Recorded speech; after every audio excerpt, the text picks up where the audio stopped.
वजन कमी करताय, मग हा हेल्दी, हाय फायबर आणि चविष्ट नाचणीचा नाश्ता एकदा नक्की ट्राय करून पहा. Hello friends, welcome back to my channel.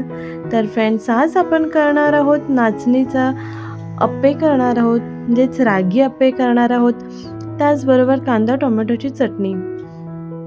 दिसायला जितकं सुंदर दिसतंय ना, तितकं चवीला सुद्धा अगदी सुंदर आणि चविष्ट आहे.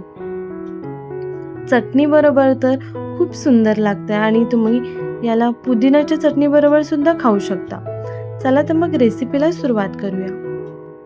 इथे मी नाचणीचं पीठ घेतलेलं आहे, रवा, दही, त्याचबरोबर सफेद तीळ, कांदा, टोमॅटो, शिमला मिरची चिरून घेतलेला आहे, अद्रक लसूण ठेचून घेतलेला आहे, गाजर किसून घेतलेला आहे, कढीपत्ता घेतलेला आहे. त्याचबरोबर आपल्याला मीठ वगैरे लागणार आहे आणि हे सर्व साहित्य आहे ते पूर्ण प्रमाण आणि पूर्ण जेवढं साहित्य आहे तेवढं डिस्क्रिप्शन बॉक्समध्ये दिलेलं आहे. मी इथे लिलीला मला टिफिनला द्यायचे होते, त्याच्यामुळे मी मिरची स्किप केलेली आहे. तुम्ही मिरचीसुद्धा घ्यायची आहे, बारीक चिरून घेतली तरी चालेल. इथे कढीपत्तासुद्धा मी पीस करून घेणार आहे अशा पद्धतीने, म्हणजे फ्लेवर थोडा जास्त येतो कढीपत्त्याचा. तर आता आपलं पूर्ण रेडी करून झालेला आहे. आता आपण बॅटर तयार करायला घेणार आहोत. मी इथे एक बाउल घेतलेला आहे. बाउलमध्ये आता आपल्याला सर्व जे साहित्य आहे ते टाकून घ्यायचं आहे. इथे मी 1 कप इतकं नाचणीचं पीठ घेतलेलं आहे, ते घ्यायचं आहे. त्याचबरोबर हाफ कप इथे मी रवा घेतलेला आहे बारीक. 4 चम्मच दही घेतलेला आहे. दही फ्रेश आणि चांगलं घट्ट घ्यायचं आहे आपल्याला. इथे मी सर्व भाज्या आहेत त्या घेणार आहे. इथे तुम्ही दुधी किंवा काकडीसुद्धा यूज करू शकता या सर्व भाज्यांबरोबर. इथे मी कांदा, शिमला मिरची, अद्रक लसूण, त्याचबरोबर टोमॅटोसुद्धा बारीक चिरून घेतलेला आहे आणि गाजर किसून घेतलेला आहे. दुधीसुद्धा तुम्ही किसून टाकू शकता किंवा काकडीसुद्धा टाकू शकता.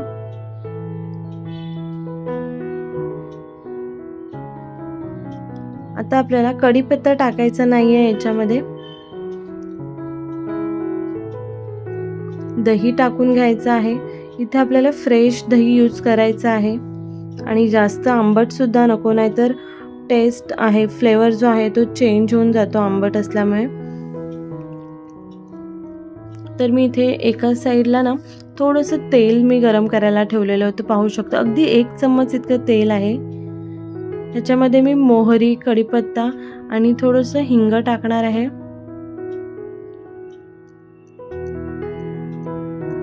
आणि ही फोडणी जे आपण बॅटर तयार करणार आहोत त्याच्यामध्ये टाकून घेणार आहे. कढीपत्ता सुद्धा टाकायचा आहे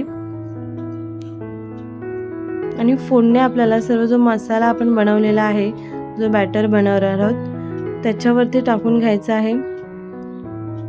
थोडंसं आता मी लागेल तसं थोडं थोडं करून इथे पाणी यूज करणार आहे. तर इथे मी थोडंसं पाणी टाकून घेतलेलं आहे. त्याचबरोबर इथे आपल्याला मीठ सुद्धा टाकून घ्यायचं आहे चवीनुसार. इथे लागेल तितकं थोडं थोडं पाणी घेऊन आपण छान असं बॅटर तयार करणार आहोत. तुम्ही इथे युनो सुद्धा यूज करू शकता, मी इथे स्किप केलेला आहे. एकदम पाणी टाकायचं नाहीये, नाहीतर आपलं बॅटर जे आहे ते पूर्ण पातळ होऊन जातं आणि आपले अप्पे जे आहेत ते व्यवस्थित होणार नाहीत. तर छान असं बॅटर जे आहे तो तयार झालेला आहे. आता आपण रवा जो टाकलेला आहे तो फुलण्यासाठी आपल्याला थोडा वेळ रेस्ट करून ठेवायचा आहे. त्यासाठी थोडीशी कोथिंबीर टाकते आणि मिक्स करून त्याच्यामध्ये तीळसुद्धा टाकते व्हाईट. 15 ते 20 मिनटं तुम्ही साईडला असंच रेस्ट करायला ठेवून द्या, जेणेकरून आपला रवा जो आहे तो छानपैकी फुलेल आणि आपले अप्पे जे आहेत ते खूप छान सॉफ्ट होतील. थोड्या वेळानंतर तुम्ही पाहू शकता आपलं बॅटर जे आहे ते छानपैकी सॉफ्ट झालेलं आहे. इथे मी अप्पेचं जे भांडं आहे ते तयार करून घेते. तेल थोडंसं टाकलेलं आहे, अगदी 2-2 थेंब इतकं मी तेल टाकून घेतलेलं आहे. त्याच्यामध्ये आपल्याला सफेद तीळ टाकायचे आहेत. तुम्ही पाहू शकता अशा पद्धतीने. आता आपल्याला जे आपण बॅटर तयार केलेलं आहे ते टाकून घ्यायचं आहे. नाचणीमध्ये भरपूर कॅल्शियम, फायबर आणि आयर्न असते.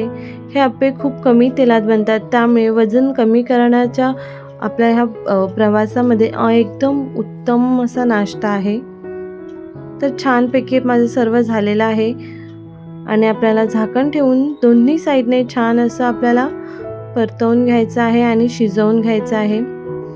अप्पे खूप छान आणि टेस्टी होतात. तुम्ही पाहू शकता अशा पद्धतीने आपल्याला दुसऱ्या साईडने सुद्धा करून घ्यायचं आहे.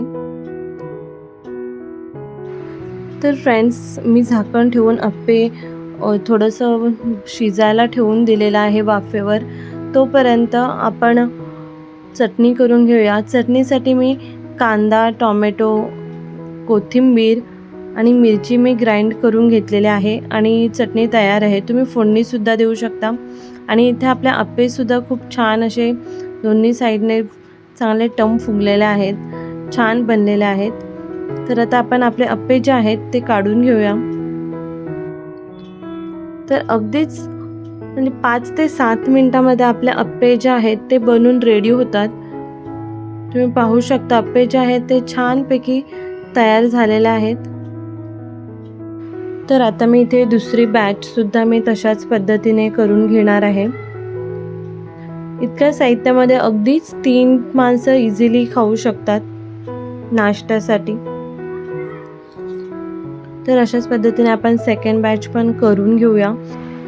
वजन कमी करण्यासाठी खूप उपयुक्त आहे म्हणजे हे नाचणीचे अप्पे. भरपूर फायबर असल्यामुळे पोट पण जास्त वेळ आपल्याला भरलेलं राहतं आणि कॅल्शियम आणि आयर्नचं चांगलं स्तोत्र आहे नाचणी. त्याचबरोबर पचनासाठी पण खूप फायदेशीर असतं आणि कमी तेलात तयार होणारा नाश्ता आहे, त्याच्यामुळे हेल्दी आहे. मुलं आणि मोठ्यांसाठी सर्वांसाठी बेस्ट आहे. तर फ्रेंड्स, तुम्हाला माझी रेसिपी आवडली असेल तर प्लीज लाईक करा, कमेंट करा, शेअर करा आणि माझ्या चॅनलवरती नवीन असाल तर माझ्या चॅनल सबस्क्राईब करायला विसरू नका. तर फ्रेंड्स, माझ्या चॅनलवरती मी डाईट फूड 100 रेसिपीज सिरीज चालू केलेले आहे. माझी आजची 62 नंबर रेसिपी आहे. तर बऱ्याच अशा छान छान नवीन हेल्दी आणि टेस्टी रेसिपी मी दाखवलेल्या आहेत. तर एकदा नक्की व्हिजिट करा आणि पहा, तुम्हाला रेसिपी नक्कीच आवडतील. डाईट करतो म्हणजे अगदीच बॉईल केलेलं खाणं असं नाही आहे. तर अशा बऱ्याच नवीन नवीन रेसिपीज तुम्हाला पाहायला मिळतील. तर एकदा नक्की व्हिजिट करा आणि व्हिडिओ आवडली तर लाईक, कमेंट आणि शेअर करा. आणि पुन्हा भेटूया अशा छान छान नवीन व्हिडिओमध्ये. हेल्दी खा आणि फिट राहा. Bye bye.